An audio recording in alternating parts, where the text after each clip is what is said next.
챌린저 여러분 안녕하세요. NGNSTV의 박성원입니다. 어떤 사람은 대화를 나누게 되면은 아주 티키타카 이야기를 주고받으면서 시간 가는 줄 모르게 되는데, 반면에 어떤 사람은 대화를 나누면 나눌수록 정말 피곤해지고 나중에는 야, 이 사람이랑 진짜 말도 섞기 싫다, 그런 생각이 들게 되는 사람도 있습니다. 오늘 제가 준비한 콘텐츠는요, 대화하기 싫은 사람 5가지 유형인데 제가 하나씩 유형별로 정리를 해봤어요. 그런데 이 영상의 목적은 이런 사람은 만나지 마세요, 이런 사람은 피하세요가 아니라 나는 어떤 유형의 사람일까, 그리고 어떻게 하면 조금 더 매너 있게 상대방을 배려하면서 대화할 수 있을까 생각해 보기를 바라는 마음에서 좀 촬영을 했다는 점을 여러분께서 기억해 주셨으면 고맙겠습니다. 자, 그러면 지금부터 대화하기 싫은 사람 5가지 유형 함께 알아보도록 하겠습니다.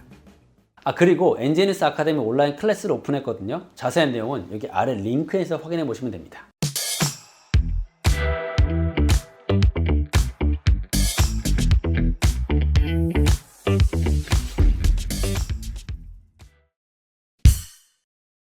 첫 번째 유형은 지배자 유형입니다. 지배자 유형은 말 그대로 대화 위에 군림하는 사람인데, 이렇게 지배자 유형의 공통적인 특징은 뭐냐면 달변가라는 사실이에요. 그리고 그 사람들은 자기가 말을 잘한다는 사실을 아주 잘 알고 있습니다. 그래서 대화에도 굉장히 적극적으로 참여하고 이 대화 전체적인 분위기를 이끌어가는 사람이죠.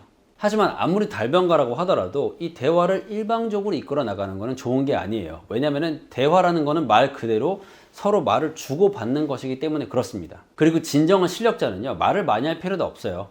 적게 말하되 그 안에 필요한 내용이 다 들어가 있기 때문에 그렇습니다. 그보다는 자신이 할 말을 하고 남들이 더 말할 수 있는 기회를 주는 사람이 진정한 실력자라고 할 수가 있겠죠. 유재석 씨가 국민 MC로 인정받는 이유가 뭘까요? 말을 잘해서 달변가라서 인정받는 게 아닙니다. 그보다는 프로그램의 진행자로서 참여한 사람들이 골고루 발언할 수 있도록 그 기회를 잘 나눠주기 때문에 인정을 받는 거거든요. 너무 혼자서 말을 많이 하는 사람이 있다, 그러면 그런 사람들의 말은 좀 줄여주고, 말을 못하는 사람이 있으면 말을 걸어서 대화의 물꼬를 터주는 거죠. 또 재미없는 사람이 좀 썰렁한 이야기를 해도 막 리액션 좋게 하면서 분위기를 살리기 때문에 야, 유재석 씨는 정말 MC를 잘 본다라고 인정을 받는 겁니다. 만약 자기가 평소에 말을 참 잘하시네 라고 칭찬을 듣고, 또는 스스로 달변가라는 사실을 알고 있으면 한 번 더 체크를 해봐야 돼요. 내가 나도 모르는 사이에 혹시 일방적으로 대화를 이끌어가고 있지는 않은가 체크를 해봐야 됩니다. 사람들이 잘 받아주고 재미있고 칭찬해 준다고 해서 이 대화를 혼자서 계속 드리블을 해 나가면은 그거는 결국 일방적인 대화를 이끌어 나가는 지배자 유형이 되는 거거든요. 진정으로 말을 잘하는 사람이라면 자신이 필요한 말만 딱 하고, 주변에 있는 사람들이 대화에 조금 더 편하게 적극적으로 참여할 수 있도록 배려해주는 마음을 가져야 됩니다. 두 번째 유형은 꼰대 유형입니다. 개인적으로는 가장 말을 섞기 싫은 유형이 바로 이 꼰대 유형인데, 꼰대라는 말의 뜻이 권위적인 사고방식을 가진 어른이나 선생님을 가리키는 말이죠. 그래서 이 꼰대 유형의 사람들은 대화를 할 때 마치 자신의 말이 정답이나 법인 것처럼 매사에 훈수를 두는 사람입니다. 이렇게 해라 저렇게 해라, 쉽게 얘기하면 답 적는 스타일이죠. 답은 정해져 있고 너는 대답만 하면 돼. 이 꼰대 유형의 사람들은요, 되게 나이가 많거나 사회적인 지위가 높거나 아니면 어떤 부분에 경험이 많거나 돈이 많거나 힘이 많거나 뭔가 남들보다 조금 더 가지고 있는 사람, 또는 더 가지고 있다고 생각하는 사람, 또는 아무것도 쥐뿔도 없는데 자신감만 있는 사람들이 보통 내가 남들보다 낫다고 생각하기 때문에 소위 말하는 꼰대질을 하게 되는 거죠. 이렇게 해 저렇게 해, 매사에 훈수를 두는 겁니다. 어쨌든 꼰대란 권위적인 사고로 가득 찬 사람들을 말하는 건데, 꼰대 유형의 사람들이 이런 행동을 하는 가장 큰 이유는 뭐냐면요, 타인을 동등한 시선으로 바라보지 않기 때문에 그렇습니다. 내가 남들보다 위에 있다고 생각하기 때문에 위에서 아래로 내려다보는 거죠. 그러다 보니까 상대방을 이해하려는 노력도 하지 않고 내 말이 답이다, 그러니까 내 말을 따라라 라고 얘기를 하는 겁니다. 심한 경우는요, 상대를 무시하는 걸 넘어서서 자신의 어떤 생각이나 의견을 강요하고, 그리고 상대를 억누르려고 하기도 합니다. 꼰대 유형의 사람들은요, 설사 자신의 말이 맞다고 해도 상대방의 말을 경청을 해야 됩니다. 그리고 최소한 이해하려고 노력 정도는 해봐야 돼요. 그럴 수도 있겠구나 라고 생각을 해야지, 무조건 내 말만 맞고 그래서 내 의견을 관철시키려고 하면 안 됩니다. 왜냐하면 이 세상 만사에 정답은 없기 때문에 그렇습니다. 그리고 해결책도 딱 하나가 아니죠. 만약에 내가 꼰대일지도 모른다는 생각이 든다면 상대방을 동등한 시선으로 바라보고 이해하려는 시도를 해보세요. 그러면 훨씬 더 상대방이 편하게 느끼고 또 대화가 원활하게 이어질 겁니다. 세 번째 유형은요, 블랙홀 유형이라고 제가 이름을 붙였는데 재밌죠? 근데 이 블랙홀 유형에 대해서 설명드리기 전에 흥미로운 이야기를 하나 들려드릴게요. 인간의 몸에는 혈이 있다고 합니다. 이 혈이라고 하면은 기가 드나드는 구멍인데 신기한 거는 이 혈이 1년 365일처럼 365개의 혈이 있대요. 그리고 그 중에 가장 큰 혈이 뭘까요? 바로 입이라고 합니다. 입. 제가 이 이야기를 들은 게 아주 오래전 일인데 아직도 기억이 나고 굉장히 설득력 있다고 느낀 이유가 뭐냐면, 왜 이럴 때 있잖아요. 우리가 뭔가 힘든 일을 겪었을 때, 슬픈 일이 있거나 그럴 때 친구든지 뭐 부모님이든지 누굴 만나서 어려운 이야기를 털어놓고 나면은 이런 표현을 씁니다. 와, 속이 뻥 뚫린 느낌이 든다. 아니면은 와, 속이 진짜 후련하다, 시원하다라고 얘기를 하는데, 그 이유가 가장 큰 혈인 입으로 안 좋은 기운을 뱉어내기 때문에 그렇게 느낀다는 거죠. 와, 저는 그 말을 듣고 진짜 그럴 수 있겠구나라고 생각을 했습니다. 우리가 이 혈의 존재에 대해서 믿든 믿지 않든, 이게 사실이든 사실이 아니든 중요한 건 뭐냐면, 실제로 뭔가 부정적인 이야기를 하는 사람이랑 같이 있으면 에너지가 빨려간다는 거예요. 우리의 에너지를 잃어버립니다. 그 이유가 상대가 이 혈로 뱉어내는 안 좋은 기운을 흡수해서 그런 건지, 아니면은 내 뇌가 상대 이야기를 듣고 무의식적으로 이 이야기는 내 이야기다라고 생각을 해버려서 몸이 피곤해지는 건지 모르겠지만, 중요한 사실 한 가지는 우울한 사람과 있으면 우울해지고 부정적인 사람과 있으면 부정적으로 된다는 거예요. 그래서 만날 때마다 뭐 부정적인 이야기, 우울한 이야기, 질투, 뭐 의심, 뭐 누구를 뒷담화를 하고 그런 사람들이랑 만나면은 절대로 좋은 기운을 받을 수가 없습니다.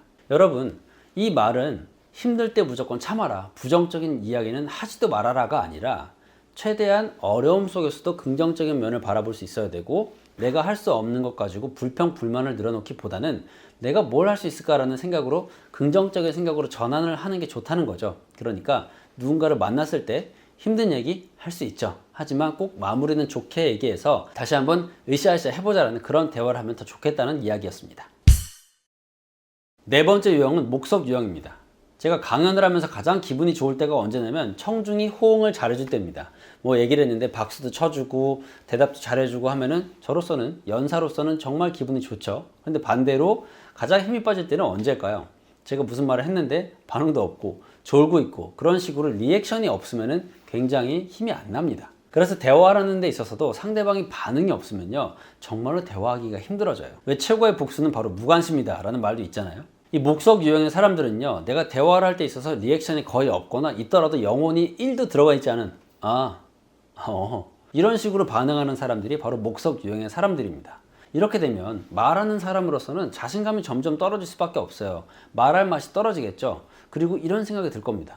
내 말이 재미가 없나? 그리고 나아가서는 혹시 나를 무시하는 건 아닌가라는 생각까지 들게 되거든요. 반면에 리액션 부자들도 있죠. 내가 말을 하면은 와, 대박, 진짜? 라고 하면서 맞장구를 쳐주기도 하고, 그래서 어떻게 됐어? 라고 적극적으로 질문을 해주기도 합니다. 그러면 말하는 사람의 기분은 어떨까요? 너무너무 좋겠죠. 상대방이 내 이야기를 잘 들어주고 내 감정이 이 상대방을 잘 공유되고 있다고 느끼기 때문에 정말로 대화를 즐겁게 느낄 겁니다. 리액션이라고 해서 뭐 대단하게 할 건 없습니다. 상대방이 기쁜 이야기를 하면 자기도 기쁜 표정으로 들어보고, 슬픈 이야기를 하면 자기도 슬픈 표정으로 같이 공감을 해보세요. 그리고 그냥 팔짱 끼고 앉아서 듣는 게 아니라 고개를 끄덕이면서 그랬구나, 그리고 조금 더 적극적으로 그래서 어떻게 됐어? 라고 질문까지 해준다면 이 상대방은 여러분과 앞으로 계속해서 대화를 하고 싶어 할 겁니다.